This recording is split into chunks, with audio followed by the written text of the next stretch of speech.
Hello everyone, my name is Pakistan. Let's learn how to speak Urdu. Let's go.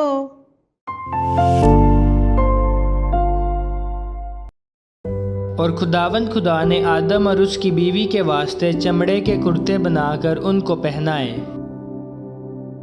और खुदावंद खुदा ने आदम और उसकी बीवी के वास्ते चमड़े के कुर्ते बनाकर उनको पहनाए। और खुदावंद खुदा ने आदम और उसकी बीवी के वास्ते चमड़े के कुर्ते बनाकर उनको पहनाए। और खुदावंद खुदा ने आदम और उसकी बीवी के वास्ते चमड़े के कुर्ते बनाकर उनको पहनाए।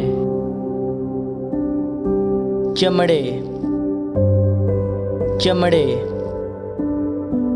चमड़े, पहनाए पहनाए पहनाए।